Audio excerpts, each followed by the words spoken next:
On October 22nd, 1962, President John F. Kennedy gave a freaking terrifying speech to the country.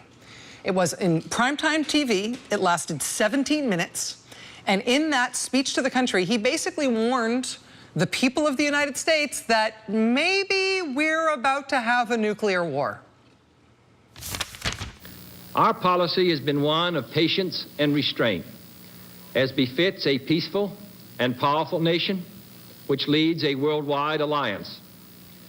We have been determined not to be diverted from our central concerns by mere irritants and fanatics. But now further action is required, and it is underway, and these actions may only be the beginning.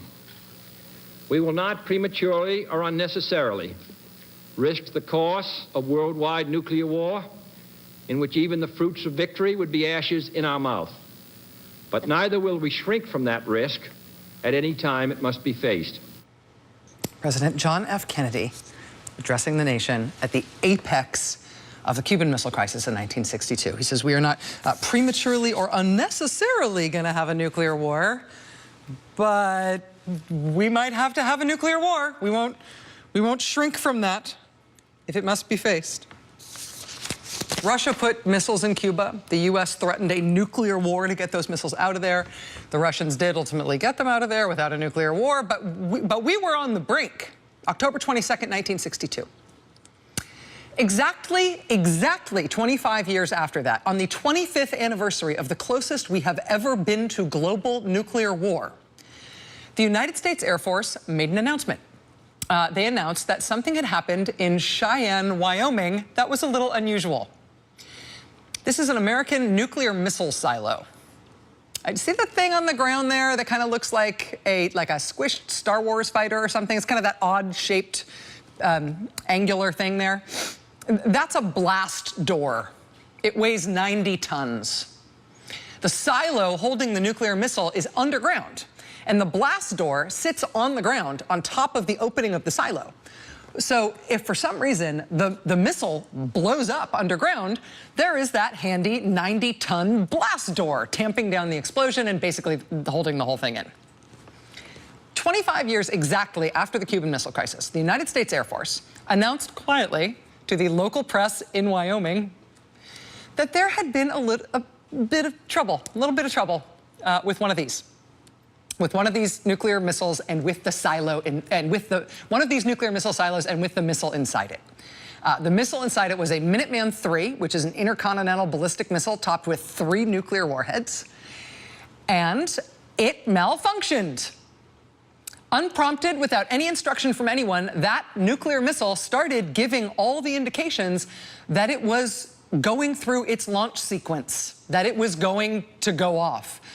The way it was described in the press, it was as if the president had given the command to launch that nuclear weapon. The missile went through all its different light changes, indicating that it was in the process of launching. They really thought it was going to freaking go off. And they called in an emergency maintenance team to troubleshoot what was going on, to try to determine it at a full-on sprint if this nuclear missile was about to launch itself for no apparent reason, which is what it said it was going to do. And while they were working to try to figure that out, to try to stop it from launching itself, they came up with one last-ditch, last hope, off-the-books, concocted idea for how they were going to try to stop this devastating, world-changing thing from accidentally happening. They parked a car on top of the missile silo. That big 90-ton blast door, somebody at F.E. Warren Air Force Base ran and found the keys to the heaviest vehicle they had on hand. Turned out to be an armored vehicle, a peacekeeper armored vehicle like this one. And they drove that puppy over to the missile silo and parked it on top. Just parked it right on top of the blast door, just in case. That was their plan. But it wasn't even the most amazing part of their plan. Here's how they thought it might work. This is a quote from the Associated Press when this happened. Quote, according to a spokesman for the Strategic Air Command, there's a certain amount of guesswork involved in the procedure of blocking a firing nuclear missile with a car. The huge door that sits atop a Minuteman is thrown horizontally off the silo by explosive charges during launch. The theory, according to the spokesman, is that the cover is blown aside so rapidly that a vehicle parked on top of it with the brakes off, will be left basically hanging in thin air, like yanking a tablecloth out from under dishes, and then the vehicle will drop straight down in the hopes of keeping the launching missile from going anywhere. And then AP concludes, this procedure has never been tested, the spokesman added. Yeah, you think? But that was their plan. That was the procedure they invented on the spot. The malfunctioning nuclear-armed missile that is starting to launch itself, that launch process would include the 90-ton blast door shooting off sideways with an explosive charge, with the armored car sitting on top of it with its brakes off, and like a tablecloth being ripped off a table, the armored car would hover there in the air for a second and then fall onto the nose of the missile while it was in the process of shooting out of the silo. And maybe that would stop it. Maybe. I mean, at that point, it's like worth a shot, right? If all else fails, why not try that? Bad stuff happens. Even potential end-of-the-world stuff. Sometimes it does happen. Sometimes it turns out to be your generation, your workplace, your country, where you live, where it happens. And then what do you do when you're confronted with that? Well, if history's any guide, what we do in this country is we improvise, America.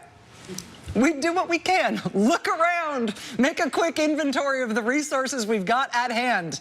Somebody figure out a way to Macgyver this thing. We got to do what we can. We always have. What makes our country our country? Not like, how are we created, what were the founding documents and the revolution back in the 1700s and all that. I don't mean, where did we come from? I mean, today. I mean, what today in our lifetimes, in the way we live now, what about our country today proves and shows what country we're in? Shows what America is. What's the evidence in our daily lives today, in our world today, of our strength as a republic? What do we have today in our lives that shows that we are in this particular country and not just some other Western nation that has, cable TV and bad airports and nice grocery stores? Right? What makes America now? What makes us America? I posit that the things in our daily life that we recognize in our day-to-day, normal, walking through life world that make us who we are include the fact that we have a free press in this country. We don't have state media, right? We don't have state censorship on any sort of broad scale. We have a free and independent press that does what it wants, says what it wants, asks whatever questions it wants. We also, in this country, we have an independent judiciary. We have courts that operate as a co-equal branch of government, courts that do not take direction from political leaders, courts that do have the power to correct the other branches of government and restrain the other branches of government when those other branches of government violate the Constitution. We also have an excellent and professional military in this country, a military that is not used as an internal force against our own people in this country, right? It's a rigorously professional force. It's not a political force. And it's not a competing force with our democracy. Our military leadership unwaveringly answers to the civilian leadership of this country. That ethos in our military is unbelievably strong. We also have high expectations for our ability to participate as citizens in our civic life. This is one of the things that makes us who we are. I mean, one of the things about this country that makes us us is you see us showing up. We will wait in line. We will ask questions. We will run for office. We will expect to be answered. We also have an advanced, effective civil society. We have well-organized, mature systems of advocacy in this country, of advocating for certain interests, of organizing to protect the weak, standing up for our rights, using our freedom of assembly to pursue every type of private and public pursuit imaginable. I mean, this was just before our show went on the air tonight. This is out my window in my office. Huge, loud protest against Donald Trump being elected president went by. This is out my window from my office just a few minutes ago. Protesters are now in front of Trump Tower. This is part of how you know you're in America, right? Freedom of assembly. Freedom of assembly, freedom to peacefully protest an election outcome you don't like, for example, or any other number of things. We also accept immigrants from all over the world in this country. We also have no official religion in this country to which you must belong or to which you must feign some kind of allegiance in order to be led into this country or made whole in terms of your ability to civically participate. We have no official language in this country. Americans come from all over the world. We also have no king. One of the things that makes us who we are is that there is a peaceful transition of power between leaders. I mean, we have evolved over time into a loosely organized two-party system, but our would-be leaders, more importantly, compete through the oldest, biggest, small d democratic process on earth, and then at the end of that process, we as a country accept that result, and power transfers peacefully. For 240 years, we have done that, minus one civil war, but for 240 years, otherwise, we have done that. And yeah, it's the Declaration of Independence and the Constitution and the Revolution and the Emancipation Proclamation. I mean, those are the things that made us a free republic. But that stuff is not ancient history. We live the legacy of that stuff every day today. These things we sometimes take for granted, right? A free press, independent judiciary, freedom of religion, a professional military, our openness to immigrants, the peaceful transition of power, all that in the way we live now. It's stuff we only have because of who we are as a country. And it is stuff we must keep and protect if we are to stay who we are as a country. And here's the thing. The peaceful transition of power part, that part is right now, today, working the way it is supposed to. Hillary Clinton's concession speech today and the gracious words from President Obama today, wishing the best for the president-elect, that is really, really part of our heritage. That is foundational to us staying who we are. That is going the way it is supposed to. But we also need all the other foundational things about our republic, too. And honestly, we never before have made the peaceful transition of power to someone who has such radical and, frankly, negative views of all of those other unromantic but crucial, everyday, foundational elements of our civic life.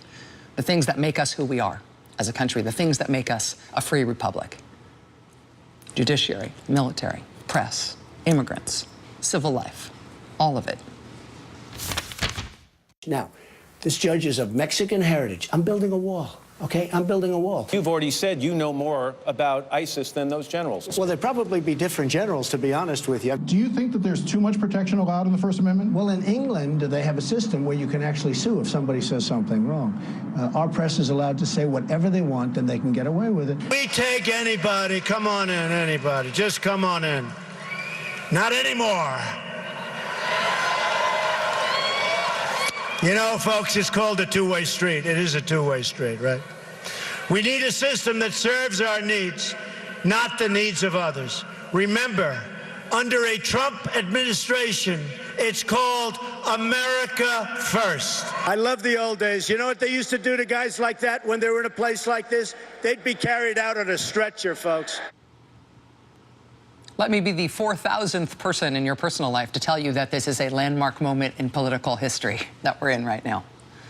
I mean, we are having a peaceful transition of power, but we are having a peaceful transition of power to someone who has said that what he wants to do with that power is destroy a lot of the other foundational civic things that make us who we are as a country.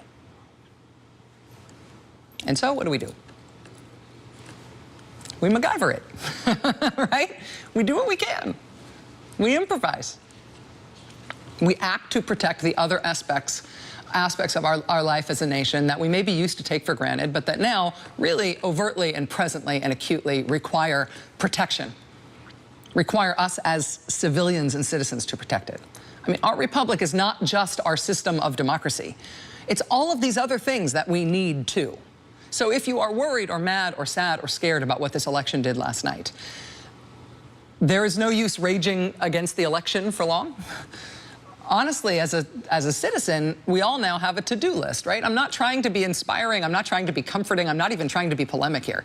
I mean this in a really practical way. If you're a citizen who believes this president-elect will do what he says he will do, then you do have a to-do list to make as a citizen. What are you going to do?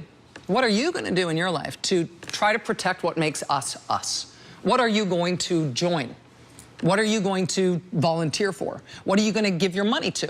What are you going to show up for and participate in that you haven't done before that will help your country? We faced crises before as a country. Sometimes they're malfunctions. Sometimes it's the brink of nuclear war. Most times it's somewhere in between. But we rise to the occasion. We always do. We improvise. We do what we can. We step up. There are protests in the streets tonight, big ones. There's controversy already over how the president-elect is treating the press on his trip to the White House tomorrow. There are doomsday plans going into action all over this country right now in terms of civil rights. We've got all of that ahead tonight. It's a big to-do list. Stay with us, seriously.